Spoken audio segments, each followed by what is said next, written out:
এই যে আম সেদ্ধ হয়ে গেছে, তোমরা দেখেই বুঝতে পারবে এটা খুব হালকাভাবেই করেছি আর গন্ধটা এত ভালো বেরিয়েছে যে কি বলবো। তাহলে আম চিকেন কষা আমার একদম রেডি।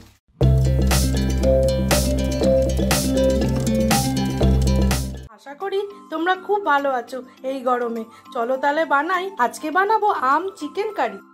আজকে আম চিকেন কারি বানাবো, সেই জন্য টুকরো করে আমটা আগে কেটে নিলাম।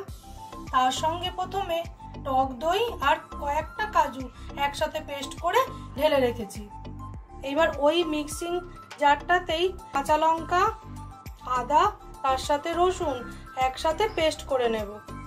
মাংসের ওপরে পরিমাণ মতো নুন, 1 চামচ মতো ধনে গুঁড়ো, 1 চামচ লঙ্কার গুঁড়ো, 1 চামচ হলুদ গুঁড়ো, এইবার 1 চামচ মতো সর্ষের তেল দিয়ে ভালো করে এটা ম্যারিনেট করে 1 ঘন্টা ফ্রিজে রেখে দেবো।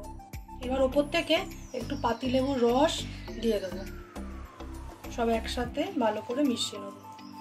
ভালো করে মেশানো হলে তারপরে ফ্রিজে রাখবো 1 ঘন্টার জন্য। তাহলে রান্নাটা না বেশ ভালো লাগবে খেতে। এই গরমে অন্য কিছু খেতে একদম ভালো লাগছে না, কিন্তু ছেলে বলছে যে অনেক দিন চিকেন করোনি, একটু চিকেন করে দাও।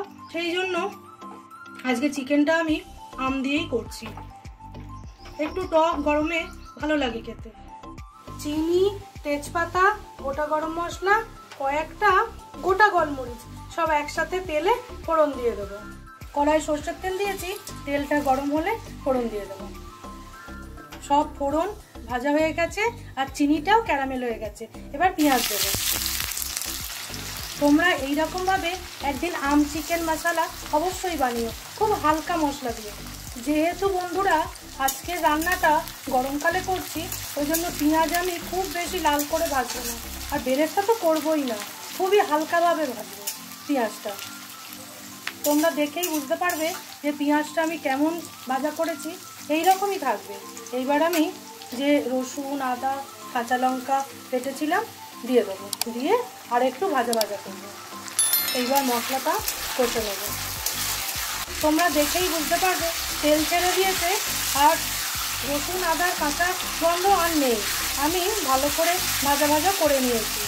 এইবার এর মধ্যে টক দই আর কাজু যে পেস্টটা করে রেখেছিলাম দিয়ে দেবো। এইবার সব একসাথে ভালো করে মিশিয়ে দেবো। ভালো করে মিশিয়ে দিয়েছি। এইবার ফ্রিজ থেকে ম্যারিনেট করা চিকেনটা নিয়ে চলে এলাম।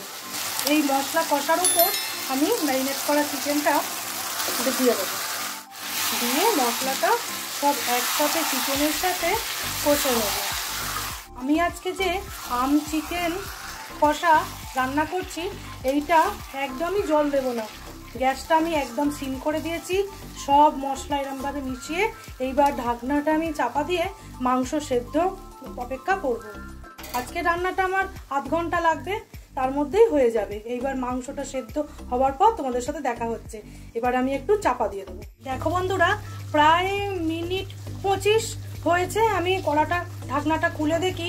এইবার একটু জল দেখো, মাংস থেকে তো বেরোবেই, আমি তো জল দেবো নাই বলেছি, জল বেরিয়েছে। এতেই আমার মাংসটা সেদ্ধ হয়ে গেছে। এই সময় আমি কুচনো আমটা দিয়ে দেবো। মাংস সেদ্ধর পরেই আমটা দিও। আর ফ্লেভারের জন্য কয়েকটা গোটা কাঁচা লঙ্কা দিয়ে আমি একটু ভালো করে মিশিয়ে দেবো। দিয়ে ঢাকনাটা চাপা দিয়ে আমটা একটু সেদ্ধ হতে দেবো। তারপরেই আজকে আম চিকেন কষা একদম রেডি হয়ে যাবে। এবার একটু চাপা দিয়ে আর মিনিট 5-7 হলেই রান্নাটা রেডি। দেখো বন্ধুরা, এই যে আম সেদ্ধ হয়ে গেছে। তোমরা দেখেই বুঝতে পারবে এটা খুব হালকাভাবেই করেছি আর গন্ধটা এত ভালো বেরিয়েছে যে কি বলবো। তাহলে আম চিকেন কষা আমার একদম রেডি। তাহলে বন্ধুরা, আমি আর ঢেলে দেখাবার সময় আজকে পাচ্ছি না। আজকের ভিডিওটা এইখানেই আমি শেষ করছি। তোমাদের সাথে দেখা হবে অন্য কোনো ভিডিওতে। তোমরা ভালো থেকো, সুস্থ থেকো, প্রচুর পরিমাণে জল খেও, শরবত খেও। তাহলে বন্ধুরা, আজকের মতো টাটা।